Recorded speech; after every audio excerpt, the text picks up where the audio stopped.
नमस्कार दोस्तों, स्वागत है आपका आपके अपनी YouTube चैनल जॉब विथ पेडी में। दोस्तों, आज इस क्लास के माध्यम से हम अपने फर्स्ट चैप्टर की एक्सरसाइज 1.3 करेंगे। पिछली क्लास में हमने एक्सरसाइज 1.2 है वो कंप्लीट कर लिए।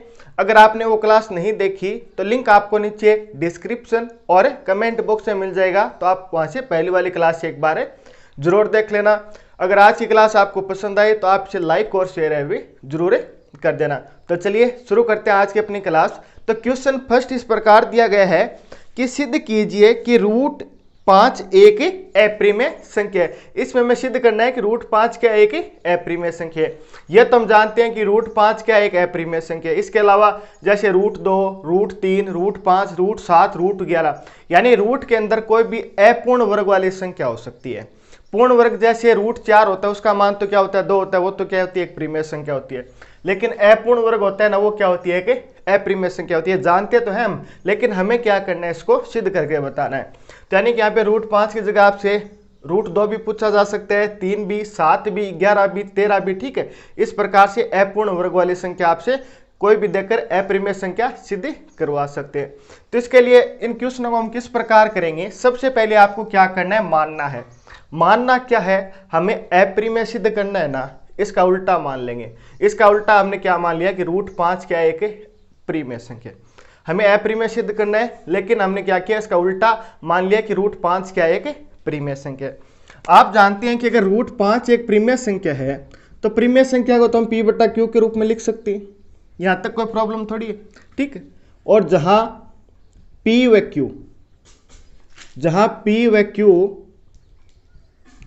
सह अभाज्य, जहां p व q सह अभाज्य पूर्णांक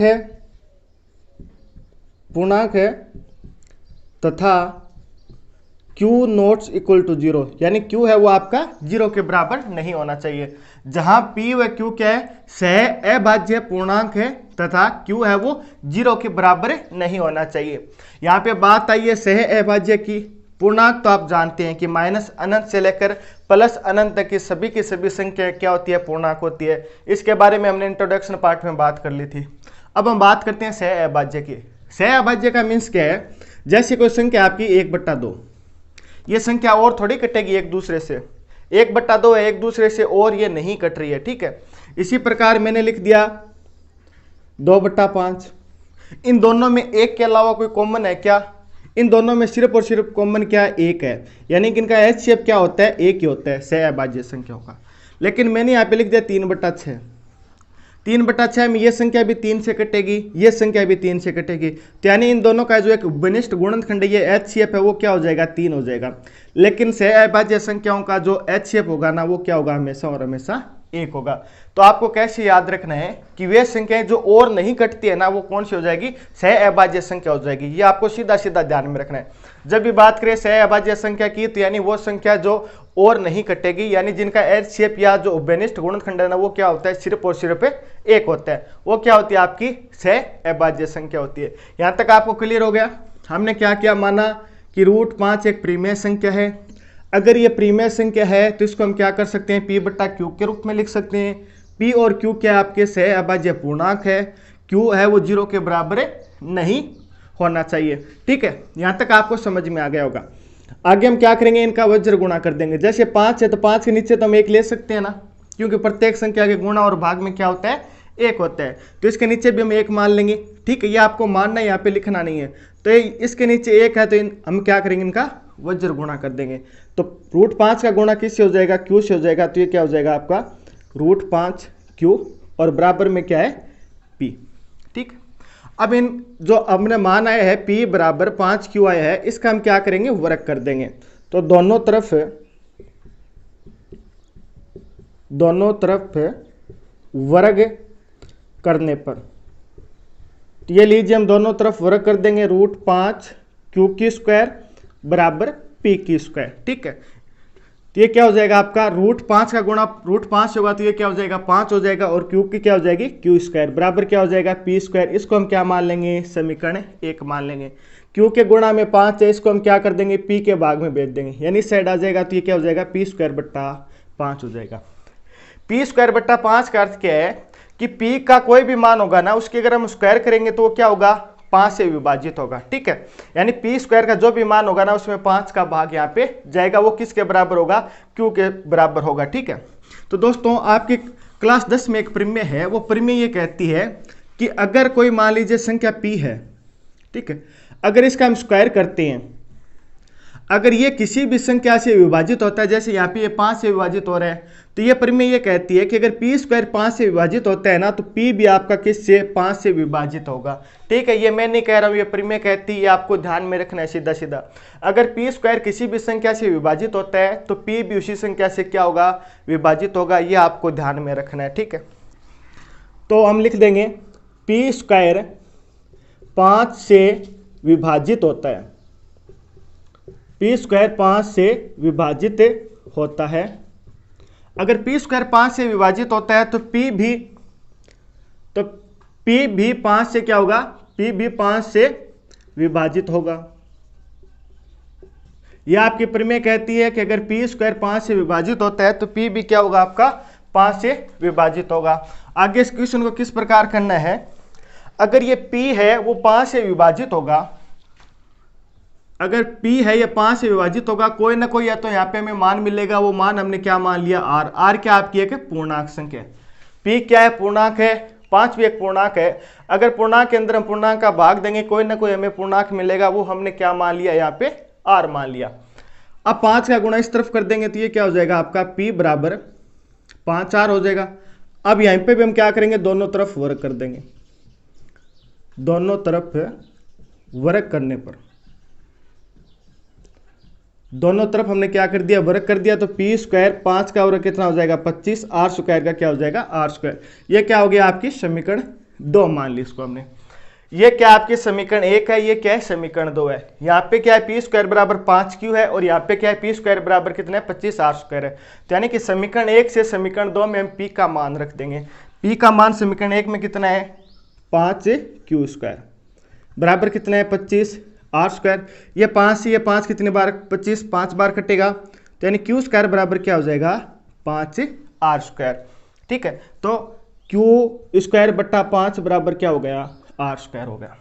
पहले तो हमने क्या किया था, यहाँ पे तो हमने p है वो सिद्ध कर दिया कि ये किस से विभाजित हो रहा है, 5 से, यानी किसी न किसी संख्या से विभाजित हो रहा है।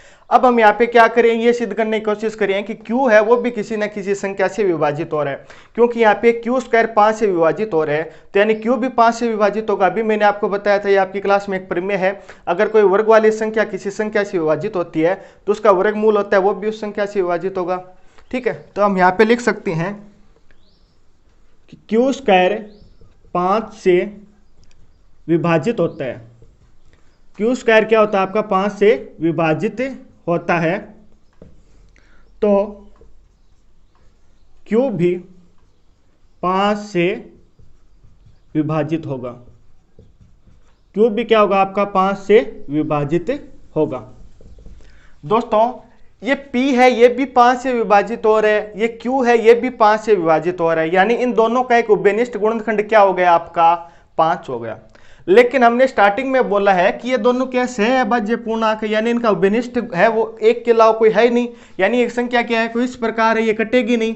लेकिन अब हम क्या बोल रहे हैं कि ये p है वो भी 5 से विभाजित होगा, q भी 5 से विभाजित होगा, यानी इन दोनों का जो उभयनिष्ठ गुणनखंड है वो क्या होगा, 1 5 होगा। लेकिन स्टार्टिंग में हमने क्या बोला है कि ये दोनों सहअभाज्य संख्या, यानी इनका उभयनिष्ठ गुणनखंड है वो 1 के अलावा कुछ हो ही नहीं सकता, और यहाँ पे हमें क्या मिल रहा है, 5 मिल रहा है। तो यानी कि अभी उभयनिष्ठ गुणनखंड में 5 मिल गया, तो यानी कि जो हमने यहाँ पे एक अवधारणा मानी थी, जो हमने एक परिकल्पना की थी, हमने माना था कि √5 क्या एक परिमेय संख्या है, हमने ये तो माना था √5 एक क्या है, परिमेय संख्या है, यानी इनका उभयनिष्ठ गुणनखंड है वो 1 के अलावा कुछ है नहीं। लेकिन हमें क्या मिल गया, उभयनिष्ठ गुणनखंड तो 5 मिल गया, तो यानी कि जो हमने माना था वो बात तो क्या हो गई, गलत सिद्ध हो गई। हमने क्या माना था, परिमेय माना था, हमने माना था कि √5 क्या एक परिमेय संख्या है, लेकिन हमारी बात तो क्या हो गई, गलत सिद्ध हो गई। तो यानी गलत सिद्ध हो गया, तो यानी ये परिमेय संख्या तो हो ही नहीं सकती, यानी कि परिमेय संख्या नहीं है, तो क्या हो जाएगी आपकी, ये अपरिमेय संख्या हो जाएगी। अब आपको इसको किस प्रकार लिखना है, यहाँ तक तो आपको समझ में आ गया होगा। ये बात है ना, इसको हम मान लेते हैं स्थिति फर्स्ट, ठीक, इसको हमने बोल दिया स्थिति फर्स्ट, और ये जो आपकी बात है ना, इसको हमने बोल दिया स्थिति सेकंड। ये आपको ध्यान में रखना है। जहां पे P है वो 5 से विभाजित हो रहा है, इसको तो हमने स्थिति फर्स्ट ले लिया, और जो Q है जो यहाँ पे Q 5 से विभाजित हो रहा है, इसको हमने क्या ले लिया, स्थिति सेकंड ले लिया। अब हम बोलेंगे कि अभी जो मैंने बताया ना वही हम यहाँ पे लिख रहे हैं कि स्थिति 1 व 2 से, स्थिति 1 व 2 से स्पष्ट है कि P व Q का एक उभयनिष्ठ, P व Q का एक उभयनिष्ठ गुणनखंड क्या है आपका 5, उभयनिष्ठ गुणनखंड क्या है 5 है।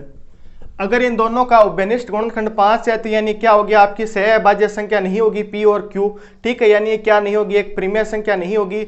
अगर ये परिमेय संख्या नहीं होगी तो अपनी जो अवधारणा है वो गलत होगी, तो यानी क्या है आपकी एक अपरिमेय संख्या, ठीक है। तो ये बातें वो आपको नीचे लिखनी है, यहाँ पे स्पेस नहीं है तो मैं ऊपर लिख देता हूँ। तो ये दोनों में उभयनिष्ठ क्या आ गया आपका 5 आ गया, उभयनिष्ठ 5 आ गया, तो अपनी जो अवधारणा है वो तो क्या हो गई, गलत हो गई। तो अतः इनका उभयनिष्ठ 5 है, अतः हमारी अवधारणा क्या थी कि √5 एक परिमेय संख्या, यही तो हमने माना था, ये तो अपनी क्या थी, अवधारणा थी। अतः हमारी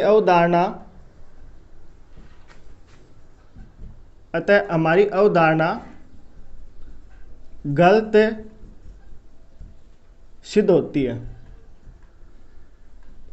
अतः हमारी अवधारणा गलत सिद्ध होती है, तो ये गलत सिद्ध होती है तो यानी कि 5 है, √5 और परिमेय संख्या नहीं होगी तो क्या हो जाएगी, एक अपरिमेय संख्या हो जाएगी। तो इसलिए √5 एक अपरिमेय संख्या होगी, √5 क्या होगी, एक आपकी अपरिमेय संख्या होगी। ठीक है दोस्तों, इस प्रकार के क्वेश्चन है ना वो आपको इसी मेथड से करने हैं। पहले आपको क्या करना है कि अवधारणा मान लेते हैं इसकी विरुद्ध, यानी ये अपरिमेय संख्या था तो हमने परिमेय मान लिया। अब क्या होगी, ये हमारी अवधारणा वो क्या होगी, गलत सिद्ध होगी। अगर हमारी अवधारणा गलत सिद्ध है तो यानी ये क्या होगा, सही होगा, तो यानी √5 क्या हो जाएगा, एक आपका अपरिमेय संख्या हो जाएगी। होपफुली क्वेश्चन आपको समझ में आ गया होगा। अगर कोई भी समझ नहीं आया तो आप कमेंट करके जरूर बता देना, मैं आपको और इसको डिटेल से समझाने की कोशिश करूंगा। चलिए बढ़ते हैं सेकंड क्वेश्चन की तरफ। क्वेश्चन नंबर 2 है, सिद्ध कीजिए 3 + 2 √5 एक क्या है, अपरिमेय संख्या। इसे हमें अपरिमेय संख्या सिद्ध करना है। तो हम क्या करेंगे, उसी तरह आपको स्टार्टिंग करना है। सबसे पहले आपको मानना है कि जो संख्या हमें अपरिमेय सिद्ध करना है ना वो क्या है, एक परिमेय संख्या है। हमने क्या क्या माना, 3 + 2 √5 क्या है, एक परिमेय संख्या। अगर यह संख्या परिमेय संख्या है तो इसे हम P/Q के रूप में लिख सकते हैं, यानी क्या हो जाएगी आपकी P/Q के बराबर हो जाएगी। अगर परिमेय संख्या तो P/Q के रूप में लिख सकते हैं। आगे आपको क्या करना है, बता देना है कि जहां P व Q सहअभाज्य, P व Q सहअभाज्य पूर्णांक है और Q है वो आपका 0 के बराबर नहीं होना चाहिए। सहअभाज्य पूर्णांक का मीन्स क्या है, ये मैंने आपको पिछले क्वेश्चन में बता दिया कंप्लीट डिटेल से, तो आपको ये समझ में आ गया होगा। तो अब हम क्या करेंगे, P/Q हमने क्या माना है कि परिमेय संख्या है P/Q के रूप में। तो ये 3 है, इसको हम इस साइड ले आएंगे, तो यानी कि √2 बराबर P/Q - 3। इन दोनों में कॉमन क्या आ जाएगा, 3 Q है ये कॉमन आ जाएगा, ठीक है। तो P और इस साइड ये क्या हो जाएगा, गुणा हो जाएगा, यानी 3Q। इस साइड क्या है, √2 √5, ये 2 भी हम इस साइड ले जाएंगे। तो हम क्या करें, यहाँ पे जो अपरिमेय संख्या ना उनको एक साइड करें, परिमेय संख्या को हम एक साइड कर रहे हैं, ठीक है। तो ये क्या हो जाएगा आपका P - 3Q / 2Q।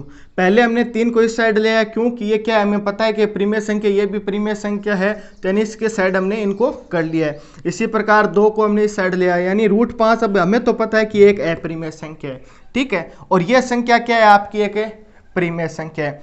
तो P और Q यहाँ पे क्या है, पूर्णांक है, यानी कि पूर्णांक को अगर हम अंश और हर के रूप में लिख सकते हैं तो वो आपकी क्या हो जाती है, एक परिमेय संख्या हो जाती है। तो यहाँ पे ये क्या हो जाएगी, एक परिमेय संख्या है।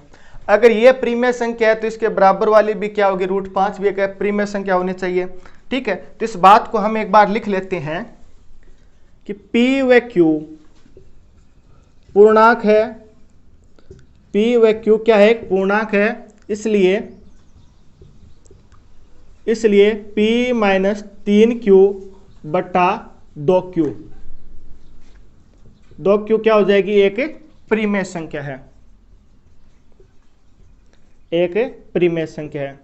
अगर ये परिमेय संख्या है तो इसके बराबर वाली √5 ये भी एक परिमेय संख्या होनी चाहिए। तो यानी आगे हम लिखेंगे ये क्या हो जाएगी, परिमेय संख्या है, इसलिए √5 भी एक परिमेय संख्या होनी चाहिए।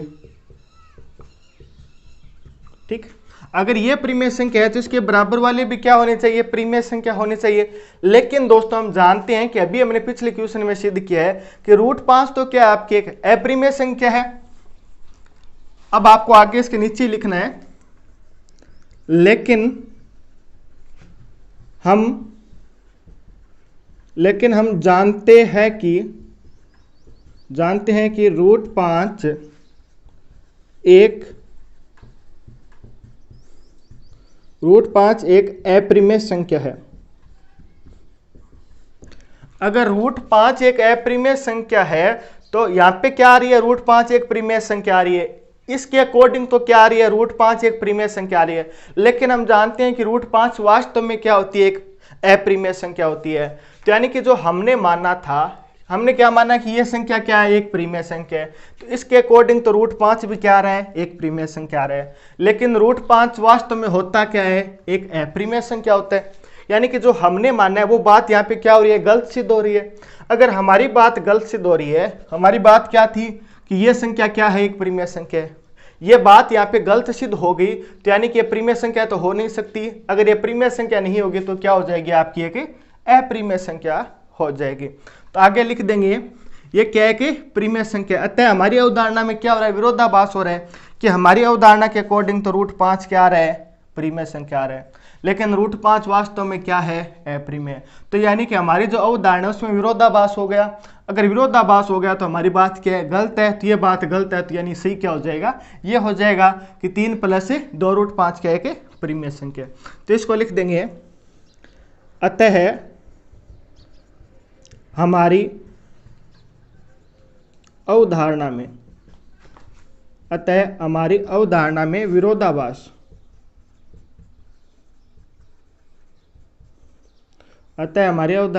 विरोधाभास से प्रकट हो रहा है। ठीक, यह आप अपनी लैंग्वेज में लिख सकते हैं, भावार्थ यही होना चाहिए, जरूरी नहीं है कि आप यही शब्द लिखें। ठीक है, आप इनकी जगह कोई और भी शब्द काम में ले सकते हैं, लेकिन मेन इनका जो सारांश है वो यही निकल के आना चाहिए। ठीक है, हम बताना क्या चाह रहे हैं, बाकी आप अपनी लैंग्वेज में कुछ भी लिख सकते हैं। अतः हमारी अवधारणा में विरोधाभास प्रकट हो रहा है। अगर यहाँ पे विरोधाभास प्रकट हो रहा है तो √3 + 5 एक परिमेय संख्या न होकर √3 + 2 √5 क्या होगी, एक अपरिमेय संख्या होगी, अपरिमेय संख्या होगी। ठीक है, हमने अपनी एक अवधारणा बनाई कि हमने मान लिया था कि 3 + 2 √5 एक परिमेय संख्या है, लेकिन वो बात जो हमारी अवधारणा थी वो क्या होगी, गलत सिद्ध होगी। अगर हमारी अवधारणा गलत सिद्ध होगी तो ये क्या हो जाएगी, आपकी एक परिमेय संख्या न होकर अपरिमेय संख्या हो जाएगी। ये मैंने आपको बता दिया कि आपको इन्हीं शब्दों में से किन्हीं का प्रयोग करके आपको ये सारांश ही लिखना है। जरूरी नहीं है कि आप ऐसा का ऐसा ही लिखें, ये कोई जरूरी नहीं है। यहाँ पे आपके कोई भी मार्क्स नहीं कटेंगे, आप लैंग्वेज अपने अकॉर्डिंग लिख सकते हैं। ठीक है, चलिए बढ़ते हैं क्वेश्चन नंबर 3 की तरफ। नंबर 3 है, सिद्ध कीजिए कि निम्नलिखित संख्याएं अपरिमेय संख्याएं हैं। और इसके अंदर हमें 3 क्वेश्चन दिए गए हैं। फर्स्ट है 1/√2, सेकंड है 7 √5 और क्वेश्चन नंबर इसमें 3 दिया गया है 6 + √2। इनका फॉर्मेट वही रहेगा। ठीक है, जिस प्रकार हमने सेकंड क्वेश्चन किया था। कैसे कि जो पहले हम क्वेश्चन फर्स्ट को करते हैं, सबसे पहले हम क्या करेंगे, इसे अपरिमेय संख्या सिद्ध करना है तो इसका उल्टा मान लेंगे। माना कि 1/√2 है वो क्या है, आपकी परिमेय संख्या। अगर ये परिमेय संख्या है तो हम जानते हैं कि इसे हम P/Q के रूप में लिख सकते हैं। ये हमने इसको P/Q के बराबर में लिख दिया। अब आप जानते हैं जहां पे P और Q क्या है, ये बात तो अब आपको याद ही होगी। P व Q सह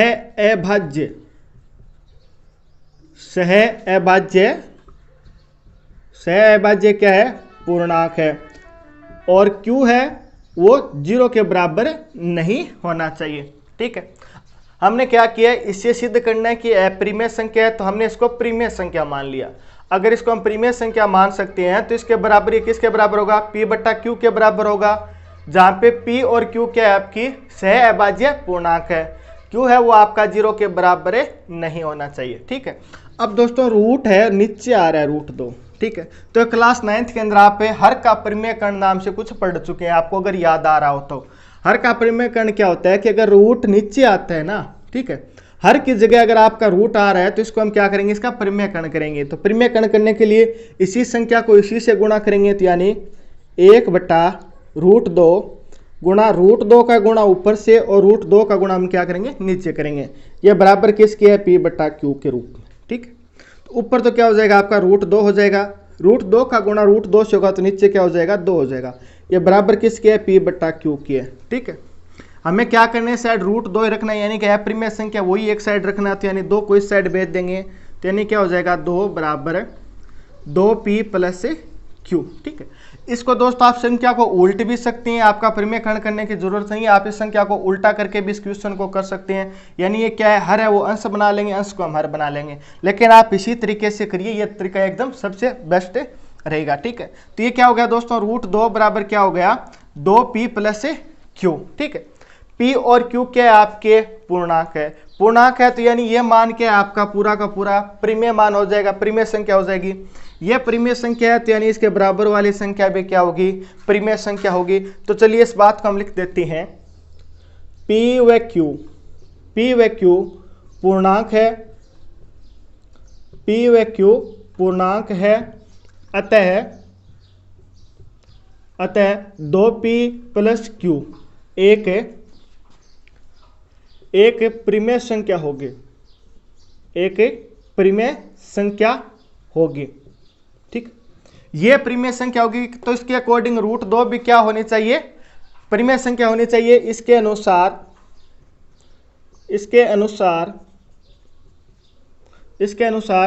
√2 भी एक प्रीमेय संख्या होगी, √2 भी एक प्रीमेय संख्या होगी। लेकिन दोस्तों हम जानते हैं कि √2 क्या है, आपकी एक अप्रीमेय संख्या है। अभी हमने बात की थी कि जो रूट के अंदर अपूर्ण वर्ग होता है, जैसे √2, √3, √5, ये क्या होती है, आपकी अप्रीमेय संख्या है। अगर √2 एक अप्रीमेय संख्या है, तो यानी यह संख्या भी आपकी एक अप्रीमेय संख्या होगी। ठीक है, और इनसे जो मिलकर जो संख्या बनी है वो भी आपकी एक अप्रीमेय संख्या होगी। अगर √2 एक अप्रीमेय संख्या है, लेकिन हमें तो क्या मिल रहा है, √2 प्रीमेय मिल रहा है। हमने जो अवधारणा मानी थी उसके अकॉर्डिंग तो √2 क्या आ रहा है, आपका प्रीमेय संख्या आ रहा है, लेकिन वास्तव में √2 क्या होता है, अप्रीमेय होता है। यानी अपनी जो अवधारणा है उसमें क्या हो गया, विरोधाभास हो गया ना। जहां पे भी विरोधाभास होता है तो यानी अपनी बात ये गलत हो गई, अपनी बात गलत हो गई तो यानी ये प्रीमेय संख्या नहीं होगी, प्रीमेय संख्या नहीं होगी तो ये क्या हो जाएगी, आपकी एक अप्रीमेय संख्या हो जाएगी। तो आगे लिख देंगे, हम जानते हैं कि √2 एक अप्रीमेय संख्या है, √2 एक अप्रीमेय संख्या है। लेकिन हमें तो क्या मिल रहा है, √2 एक प्रीमेय संख्या मिल रहा है, √2 वास्तव में क्या एक अप्रीमेय संख्या है। यानी अपनी जो उदाहरण है उसमें क्या हो गया, विरोधाभास हो गया। तो इसको लिख देंगे, अतः हमारी अवधारणा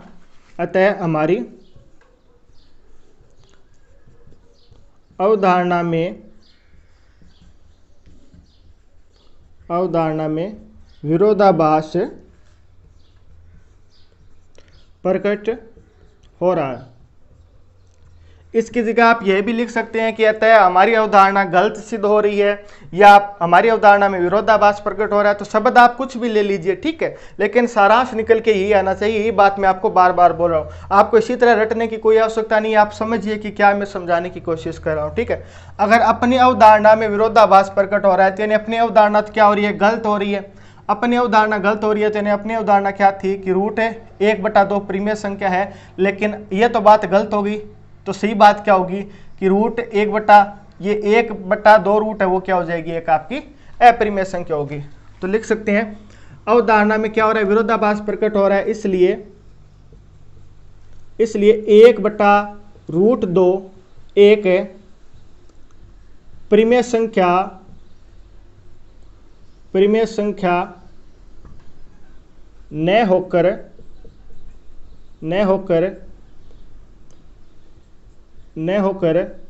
1/√2 आपकी एक अप्रिमेय संख्या होगी। ठीक है, ये बात आप यहाँ पे क्या लिखना है, किस प्रकार लिखना है, ये आप समझ चुके हैं। ठीक है, तो अपनी उदाहरण में विरोधाभास हो रहा है, तो यानी कि 1/√2 है वो प्रीमिय संख्या नहीं है। अगर ये प्रीमिय संख्या नहीं है तो ये क्या हो जाएगी, एक अप्रीमिय संख्या हो जाएगी। इस बात का आपको ध्यान में रखना है। तो ये क्या हो गया, इसका क्वेश्चन फर्स्ट हो गया। सेकंड क्वेश्चन के अंदर हमें सिद्ध करना है कि 7√5 वो क्या आपकी एक अप्रीमिय संख्या, इसको सिद्ध करना है। तो तरीका वही रहेगा, सबसे पहले इसको अप्रीमिय सिद्ध करना है तो हम क्या कर लेंगे, प्रीमिय मान लेंगे। माना कि 7√5 आपकी क्या एक प्रीमिय संख्या है। अगर ये प्रीमिय संख्या है तो इसको हम P/Q के रूप में लिख सकते हैं।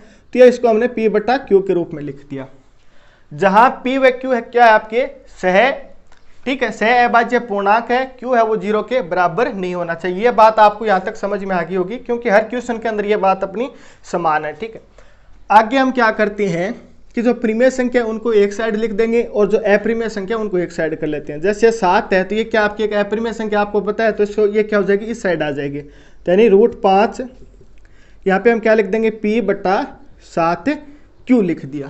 ठीक है, अब आपको पता है कि P और Q क्या है, पूर्णांक है। अगर P और Q क्या है, पूर्णांक है, तो ये संख्या क्या होगी, आपकी एक प्रीमिय संख्या होगी। अगर ये संख्या प्रीमिय होगी तो इसके बराबर वाली संख्या भी प्रीमिय संख्या होनी चाहिए। चलिए इस बात को हम लिख देते हैं, P व Q पूर्णांक है, P व Q क्या है, पूर्णांक है। इसलिए P/7Q एक है, 7Q एक प्रीमिय, 7Q एक प्रीमिय संख्या होगी,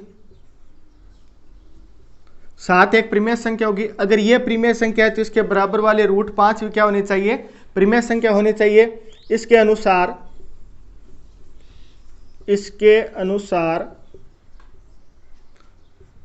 √5 भी एक प्रीमिय संख्या होगी, एक प्रीमिय संख्या होगी। ठीक है, ये तो क्या हो रहा है, इसके अनुसार √5 एक प्रीमिय संख्या हो रहा है। लेकिन हम जानते हैं कि √5 वास्तव में क्या है, आपकी एक अप्रीमिय संख्या है। और यहाँ पे क्या निकल के आ रहा है कि √5 क्या है, एक प्रीमिय संख्या है। यानी कि जो अपनी अवधारणा थी उसमें क्या हो गया, विरोधाभास हो गया। विरोधाभास हो गया तो यानी अपनी जो बात है वो गलत सिद्ध हो रही है ना। अगर अपनी बात ये यानी कि प्रीमिय संख्या वाली बात गलत सिद्ध हो रही है तो ये क्या हो जाएगा, ऑटोमेटिक अप्रीमिय संख्या हो जाएगा। तो इसको लिख देंगे, हम जानते हैं कि √5 एक अप्रीमिय संख्या है। √5 एक क्या है, अप्रीमिय संख्या है। अप्रीमिय संख्या है तो अपनी बात में क्या हो गया, विरोधाभास हो गया। अतः हमारी अवधारणा में अपनी अवधारणा क्या थी, हमने क्या माना था, ये तो माना था कि एक प्रीमिय संख्या है। तो हमारी अवधारणा में क्या हो रहा है, हमारी अवधारणा में विरोधाभास प्रकट हो रहा है। अवधारणा में विरोधाभास प्रकट हो रहा है। ठीक, अगर अपनी अवधारणा में विरोधाभास प्रकट हो रहा है, अपनी अवधारणा क्या थी, इसे प्रीमिय संख्या माना था, तो यानी कि ये संख्या है वो प्रीमिय न होकर क्या हो जाएगी, अप्रीमिय हो जाएगी।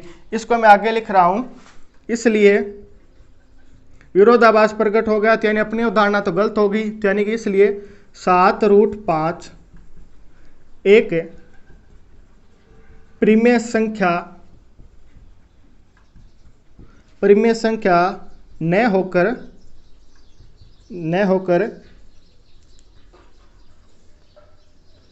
परिमेय संख्या न होकर एक अपरिमेय संख्या होगी, एक अपरिमेय संख्या होगी। ये तो हमें सिद्ध करना था कि √7 का एक अपरिमेय है, वही तो हमने सिद्ध कर दिया। इसके लिए हमें क्या करना है, वही फॉर्मेट रखना है, इसको पहले परिमेय संख्या मान लेना है, फिर अपनी अवधारणा को हमने गलत सिद्ध कर देना है। गलत सिद्ध करते ये बात अपनी क्या हो जाएगी, सही साबित हो जाएगी। ये क्या है कि अपरिमेय संख्या। ये आपका इसका सेकंड क्वेश्चन हो गया। चलिए इसका जो पार्ट नंबर 3 है वो करते हैं। इसका तीसरा पार्ट है, हमें सिद्ध करना है कि 6 + √2 है वो क्या है, एक आपकी अपरिमेय संख्या। तरीका वही रहेगा। सबसे पहले हमें क्या करना है, माना कि 6 + 2 रूट, यानी जिसको अपरिमेय सिद्ध करना है ना, उसको हम क्या मान लेंगे, परिमेय मान लेंगे। हमने मान लिया। अगर यह संख्या परिमेय संख्या है, अगर यह संख्या क्या आपकी परिमेय संख्या है, तो इसको हम क्या कर सकते हैं, P/Q के बराबर में लिख सकते हैं। ठीक है, तो यानी कि अगर यह संख्या परिमेय संख्या है तो P/Q के रूप में लिख सकते हैं, तो हमने लिख दिया। और जहां पे P व Q क्या आपके सह अभाज्य पूर्णांक है, Q है वो 0 के बराबर नहीं होना चाहिए। आगे हम क्या करते हैं, परिमेय को एक साइड कर लेते हैं, इनमें से अपरिमेय उनको एक साइड कर लेंगे। तो यानी 6 इस साइड आ जाएगा, प्लस का है तो इस साइड आती है क्या हो जाएगा आपका, माइनस का हो जाएगा। यहाँ से हम क्या कर देंगे, इनका एलसीएम ले लेंगे, तो यहाँ पे नीचे क्या आ जाएगा Q, यहाँ पे क्या बचेगा P, माइनस का सिंबल माइनस और 6Q।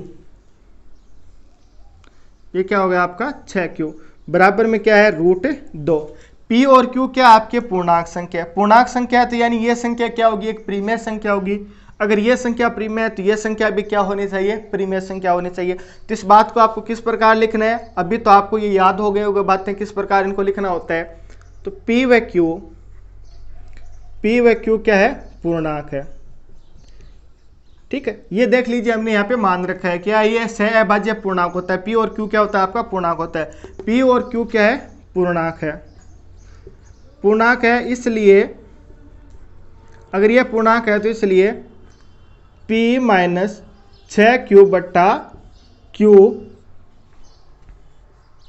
एक परिमेय संख्या होगी, एक परिमेय संख्या होगी। अगर ये एक परिमेय संख्या है तो ये भी क्या होनी चाहिए, एक परिमेय संख्या होनी चाहिए। यानी कि इसके अनुसार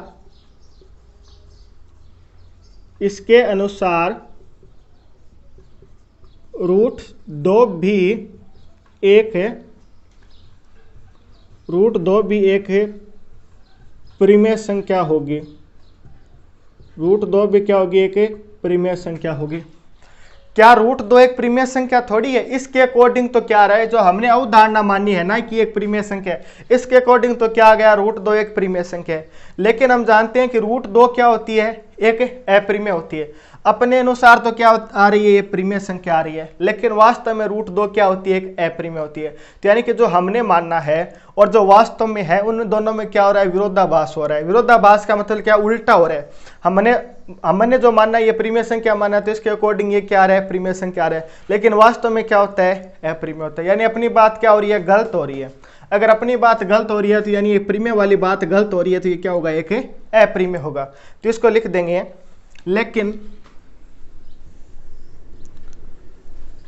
लेकिन हम जानते हैं कि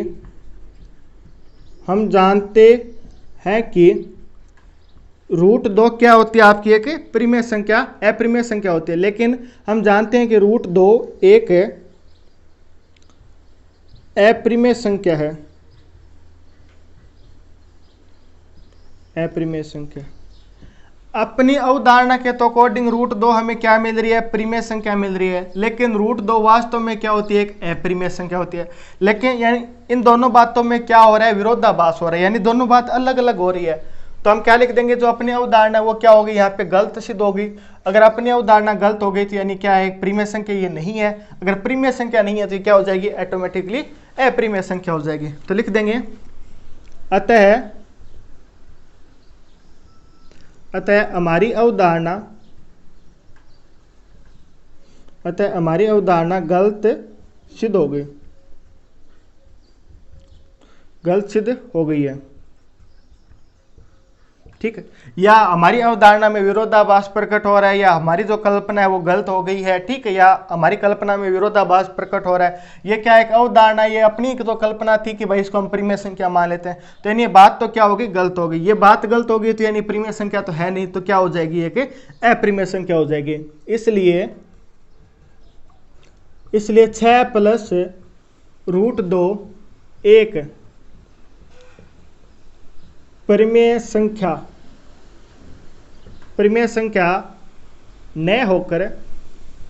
संख्या न होकर क्या होगी, एक अपरिमेय संख्या होगी। ठीक है, तो ये क्या हो जाएगा, आप डायरेक्ट इसको इस प्रकार भी लिख सकते हैं, इसलिए 6 प्लस रूट 2 क्या हो जाएगी, एक अपरिमेय संख्या हो जाएगी। आप इसको डायरेक्ट भी लिख दीजिए या आप इसको इस प्रकार भी लिख सकते हैं। ये दोस्तों आपकी एक्सरसाइज 1.3 है वो कंप्लीट हो गई है। नेक्स्ट क्लास में एक्सरसाइज 1.4 करेंगे। अभी 12 वो मौसम बहुत ज़्यादा खराब हो रहा है। ठीक, तो आज की क्लास को हम यहीं विराम देते हैं। क्लास पसंद आई है तो प्लीज़ एक लाइक और एक शेयर जरूर कर दिया करें। हर बार आपसे ये रिक्वेस्ट रहती है। क्लास कैसी लगी कमेंट करके जरूर बताना। फिर मुलाकात होगी इसी प्रकार एक और बेहतरीन क्लास के साथ। तब तक आप हंसते रहना, मुस्कुराते रहना, देखते रहना जो विथ पीडी। जय हिंद, जय भारत।